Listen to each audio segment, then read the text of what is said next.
So you want to play WoW Classic's Season of Discovery. Season of Discovery is a seasonal game mode on World of Warcraft Classic. This game mode adds hidden runes to the game, which will give you new abilities never seen before in WoW Classic, allowing classes to do things they were never able to do before, like tanking warlocks and healing mages. Season of Discovery also works in phases, with the current level cap being 25, which will be up to 40 on February 8th when Phase 2 releases. There are many things to discover in Season of Discovery, like new raids, gear, and of course abilities.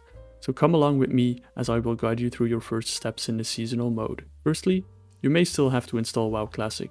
This can be found in your Battle.net launcher and will require a WoW subscription. Once started, change your realm and select the Seasonal tab. Here, you will find an array of servers to choose from. PvP servers will be safe in the lower level zones, but in later zones you will be flagged for PvP or player versus player, meaning any player from the opposing faction can attack you. On these servers, your character creation is also limited to one faction only, so if you pick Alliance for your first character, you will be unable to make Horde characters on that server.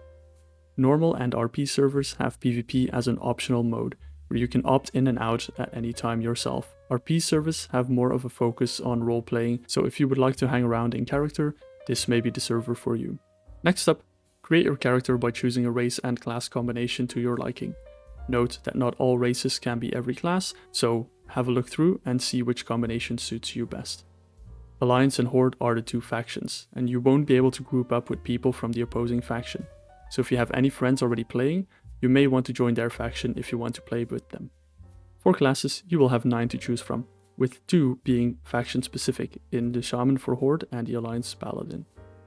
Warriors are your typical melee brawlers. Capable of using big two-handed weapons, dual wield or sword and board, they can either damage or tank their way through the game.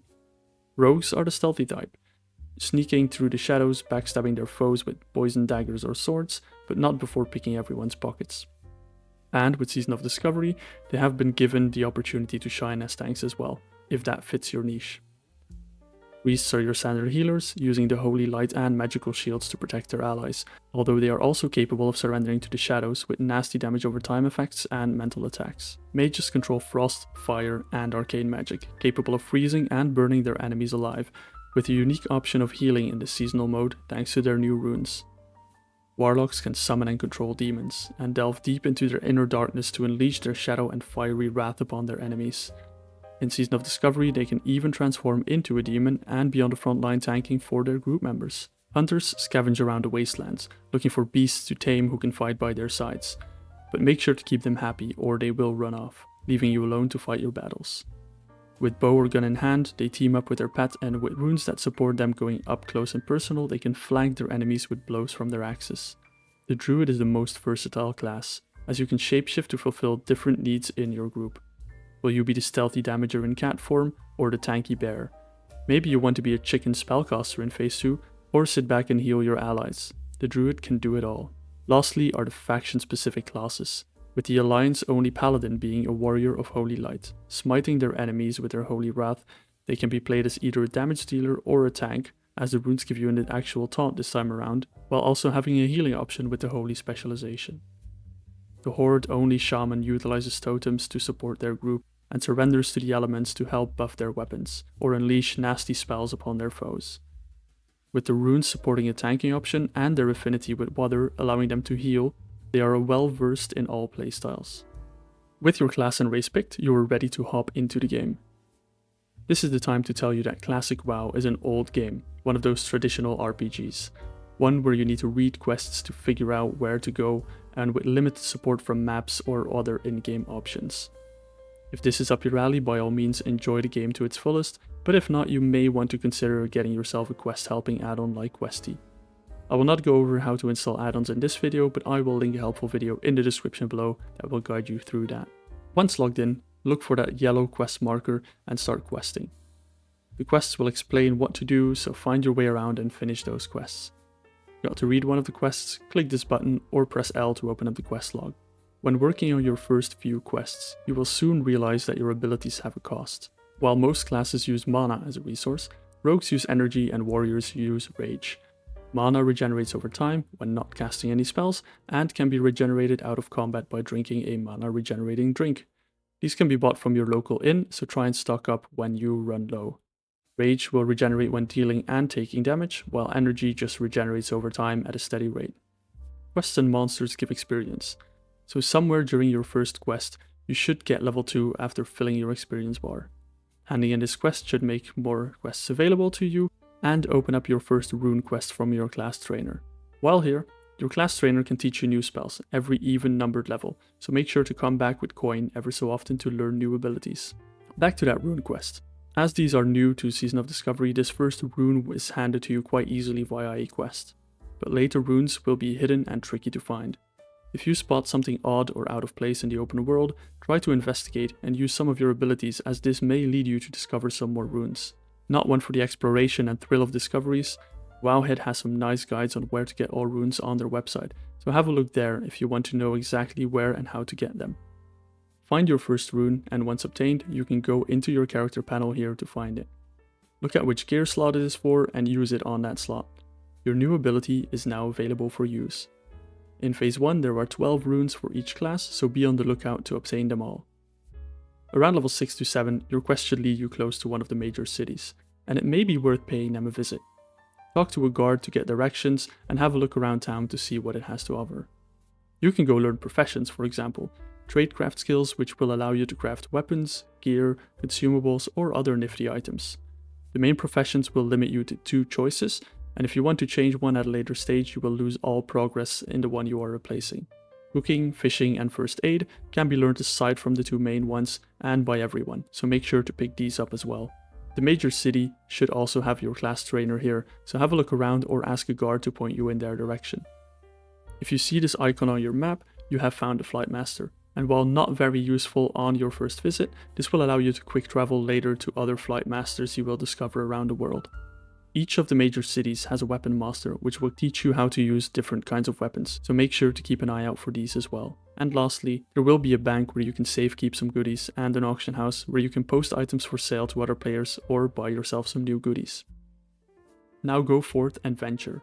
Loot new gear, find new runes, do new quests and level up, as this world is now yours and yours alone. What? You don't want to be alone in this world? No worries, as there is plenty of group content to go around. Upon reaching the appropriate levels, you can start looking for groups to do a dungeon with. Horde players are lucky, as they can start looking for groups to do Ragefire Chasm, a dungeon located in the Horde capital Orgrimmar, from around level 15, while Alliance players will probably go to Dead Mines first in Westfall, around level 19. To find players, you can keep an eye out on chat and see if players are looking for more people. Or, you can right click on the General tab above your chat, go to Settings, Global Channels and join Looking for Group. This will add you to a chat full of people looking for more players for any type of group content. And if the spam is too much while questing, a quick click of the button hides this chat as easily as you joined it. Groups usually consist of 1 tank, 1 healer and 3 damage dealers or DPS. You can see what people are looking for in chat, usually starting with LFM, which means looking for more, followed by what they need to fill up the party. Make your way through dungeons and quests, and before you know it, you'll hit maximum level in Phase 1, which is 25. At 25, the raid becomes available to you, but before you can step in there, you may want to prepare a bit more. To prepare optimally, you can start with upgrading your gear from dungeons, or from quests and open world drops. If you are unsure of what gear is good, you can look at Abyss or Best in Slot lists on Wowhead, which will give you options in each gear slot. When all geared up, you can start looking for a raid group.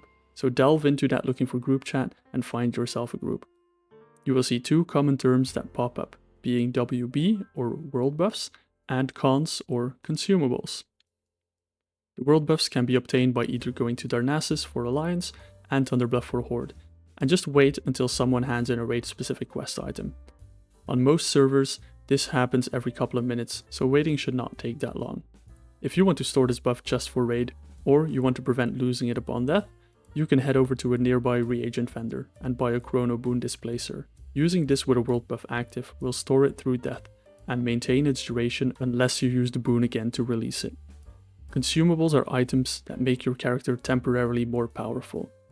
These are created through professions, or are rewards from specific quests. In your class guide on Wowhead, you should be able to find which consumables are best for your class. Head over to the auction house and buy these, or make them yourself if you have the appropriate professions. The two that most people will want you to bring is either a FAP or a free action potion, or an SP or a shadow protection potion. These will be used on the hardest fight in the raid to make it a lot easier. Not one for raids and dungeons, you may find more joy in combat with other players. This can be done by either dueling others, right-clicking on their portrait and hitting the duel button for one-on-one combat, or you can just roam the open world for dwellers of the opposing faction. Lastly, you can also join Battlegrounds. Battlegrounds are 10v10 matches of Capture the Flag in Phase 1, with other Battlegrounds to be added in later phases.